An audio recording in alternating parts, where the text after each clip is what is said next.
video me gustaría mostrarte cómo agregar hipervínculos en InDesign.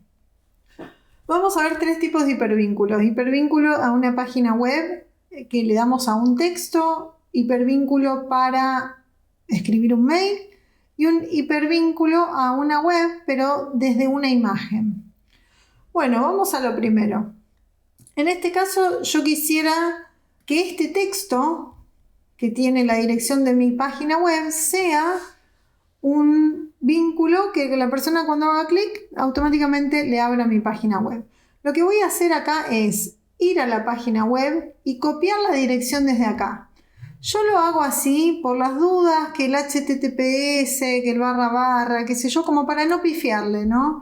Porque a veces uno la escribe por su cuenta y le termina pifiando. Yo la copio desde acá y ahora, seleccionando este texto, abrimos en ventana interactivo el panel hipervínculos.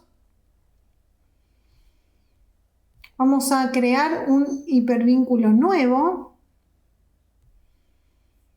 Vincular a URL, una página web. Sí, acá tenemos distintas opciones. Vamos a elegir a URL y yo voy a pegar eso que copié directamente acá.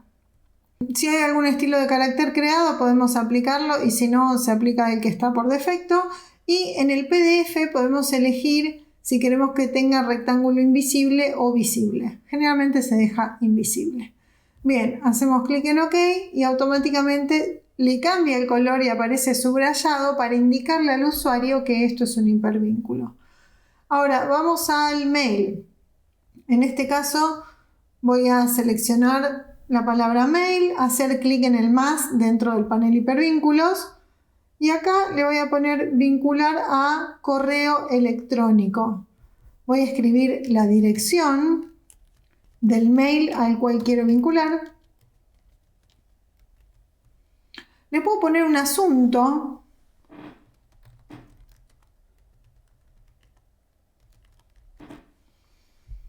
Y también puedo elegir la apariencia que quiero que tenga. Bien, elijo OK.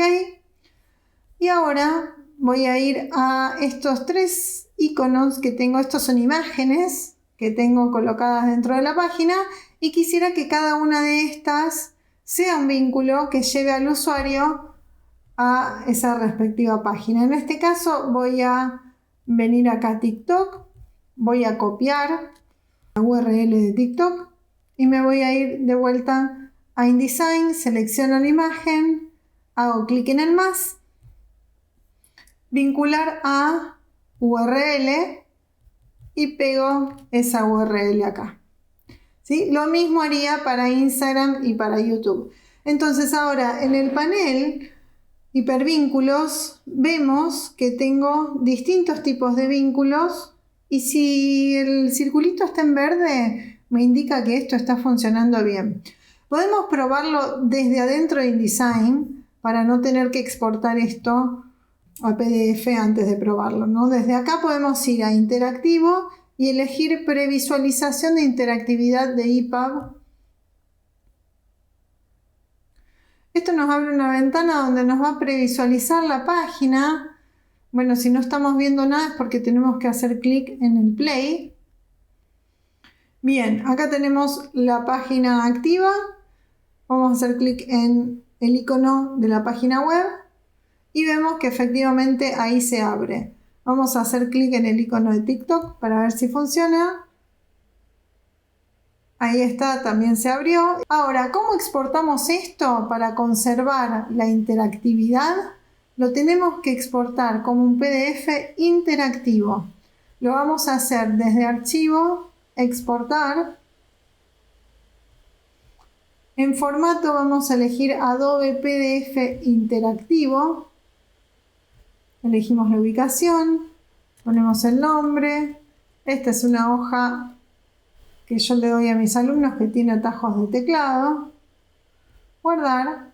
Y acá en el PDF interactivo elegimos las páginas que queremos exportar y tenemos que incluir todo acá abajo para que incluya los elementos que tienen interactividad.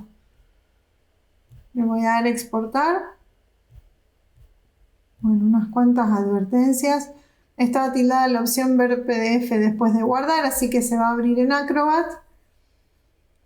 Y ahora, cuando lo abrimos en Acrobat, tenemos los vínculos funcionando.